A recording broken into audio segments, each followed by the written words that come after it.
सभी को नमस्कार। एक टॉपिक दिमाग में आ रहा था, सोचा आपसे बात कर ली जाए। दो चीज़ें हैं, एक इकॉनमी और एक इन्वायरमेंट। दोनों में से कौन सा बड़ा है, किस पर ज़्यादा ध्यान देना चाहिए? प्रेजेंट में सभी कंट्रीज़ हैं, हिंदुस्तान है, पाकिस्तान है, यूके है, यूएसए है, जितने भी कंट्रीज़ है, सबके बीच एक होड़ मची है कि अपनी इकॉनमी को इतने ट्रिलियंस का बनाया जाए, इतने ट्रिलियंस डॉलर का बनाया जाए। सभी इस ओर ध्यान दे रहे हैं, लेकिन इस दौड़ में, इस होड़ में और ग्रोथ करने की इस टक्कर में हमने एक चीज़ को नज़रअंदाज कर दिया, दैट इज़ इन्वायरमेंट। बड़ी बड़े 4 लाइन हाईवे निकाले जा रहे हैं और ये सब पेड़ काट के निकाले जा रहे हैं। इन पर व्हीकल्स चला लोगे, हाउ मैनी ईयर्स, कितने साल? जगह जगह पेड़ काट कर इकोनॉमिक जोन बनाए जा रहे हैं और उनमें प्रोडक्शन किया जा रहा है। कर लोगे प्रोडक्शन, कितने साल? और इतनी सारी एग्रीकल्चर लैंड है, उसको डेवलप करने के लिए और उसमें उस फसल को डेवलप करने के लिए फर्टिलाइजर्स, केमिकल्स एट्सेट्रा ये सब डाले जा रहे हैं।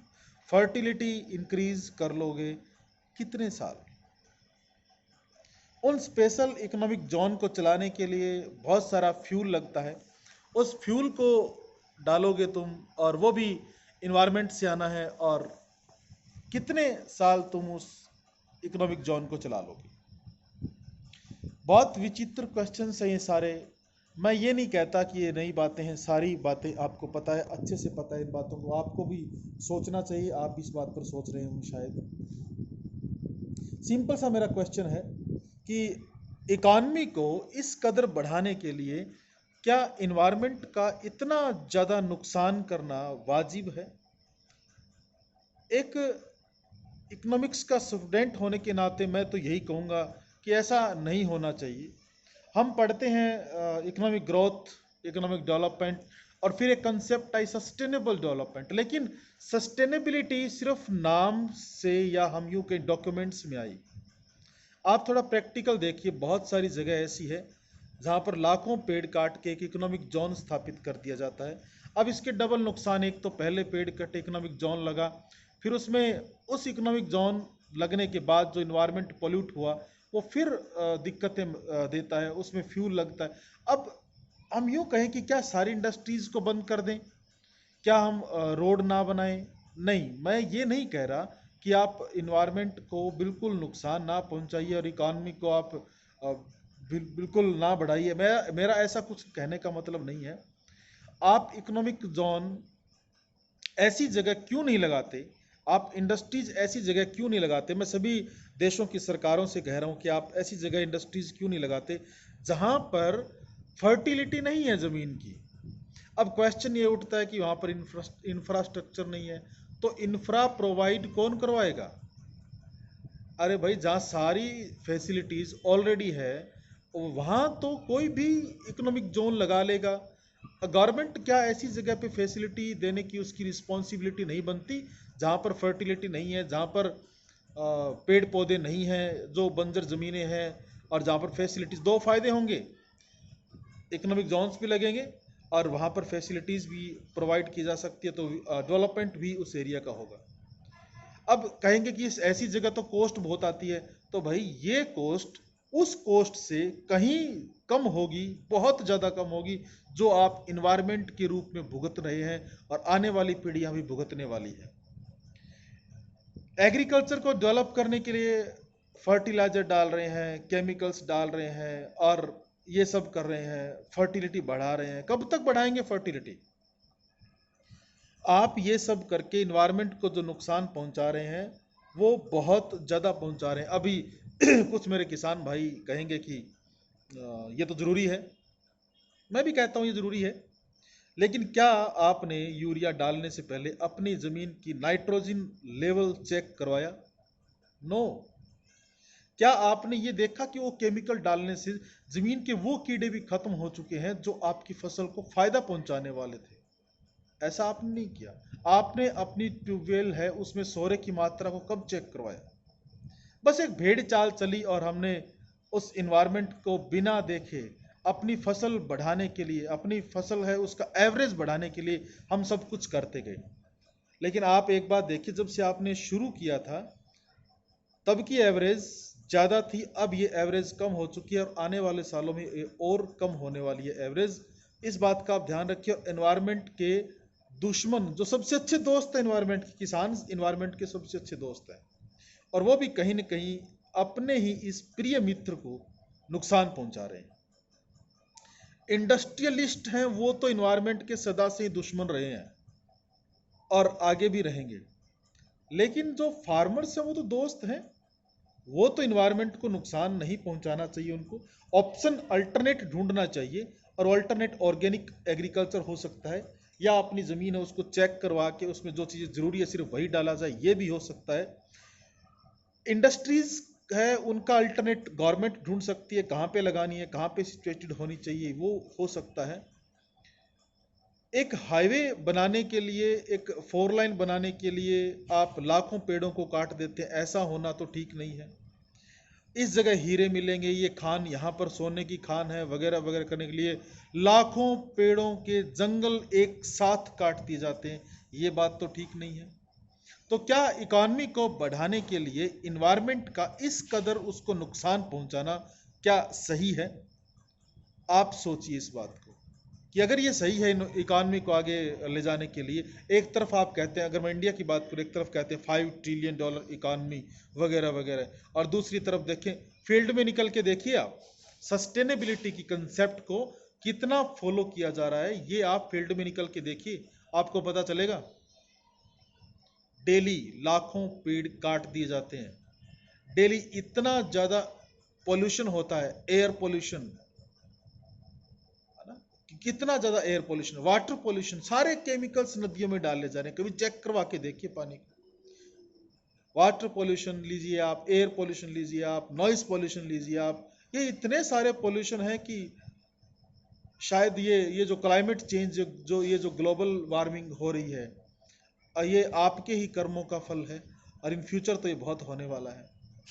देखिए, किसी चीज को बढ़ाना मुश्किल काम नहीं है, आपका ऊपर उठना मुश्किल काम नहीं है, लेकिन आपका वहां उठने के बाद में उसी लेवल पर टिके रहना ये बहुत मुश्किल काम है।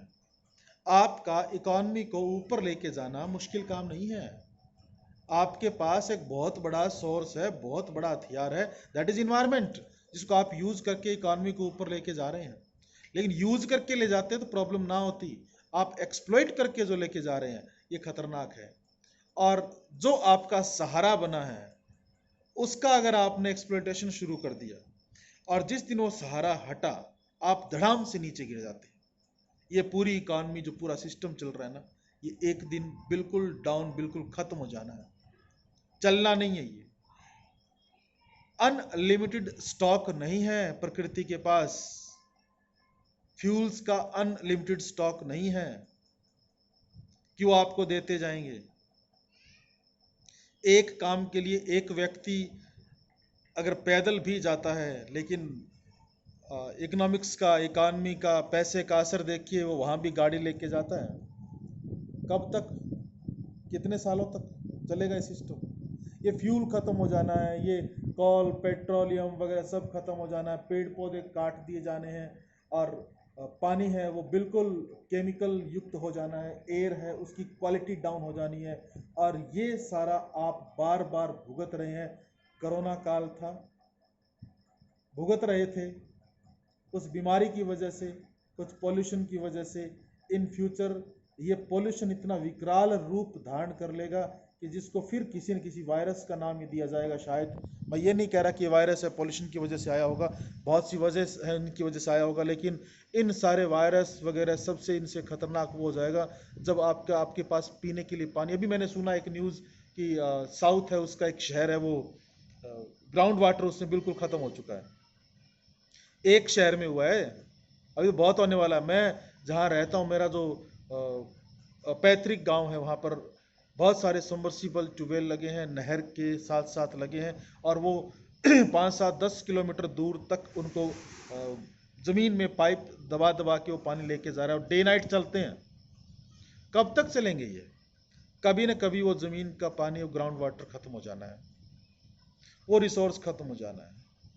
अब हम ये कहें कि फिर इनसे फसलें कैसे पकाएं? कहीं ना कहीं साइंटिफिकली सोचने की ज़रूरत है, प्रैक्टिकली सोचने की ज़रूरत है। हर चीज़ को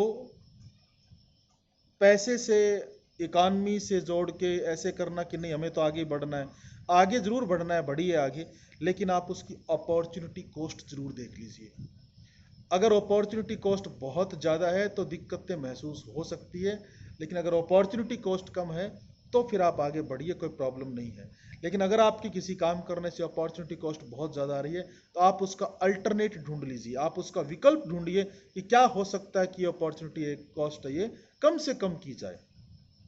तो मैं इकोनॉमिक्स का स्टूडेंट हूँ, मुझे इकॉनमी को इस ऊपर कहना चाहिए कि ये ज़्यादा इम्पोर्टेंट है, लेकिन फिर भी मैं यही कहूँगा कि इकॉनमी इम्पोर्टेंट है, लेकिन इन्वायरमेंट वो कहीं ज़्यादा इम्पोर्टेंट है। ये जो पूरी इकॉनमी है ना, ये पर्यावरण पर टिकी हुई है, और इन्वायरमेंट को अगर आप बनाए रखेंगे, अगर आप उसकी क्वालिटी को बनाए रखेंगे, अगर आप उसका डिग्रेडेशन नहीं करेंगे तो आपकी इकॉनमी, अपनी इकॉनमी भी बची रहेगी और हम कंटिन्यू डेवलपमेंट है उसके रास्ते पर चलते रहेंगे। लेकिन अगर हमने इन्वायरमेंट को एक्सप्लॉइट करके आगे बढ़ने की कोशिश की तो ये लॉन्ग रन डेवलपमेंट नहीं होगा, ये पक्के वाला डेवलपमेंट नहीं होगा। शॉर्ट रन के लिए हम आगे बढ़ सकते हैं, लॉन्ग रन में प्रॉब्लम्स क्रिएट हो सकती है। इसलिए आप इन्वायरमेंट को बचाइए, सरकारों को सोचना चाहिए, और हम क्या कर सकते हैं इस मामले में ये हमें जरूर ध्यान रखना चाहिए।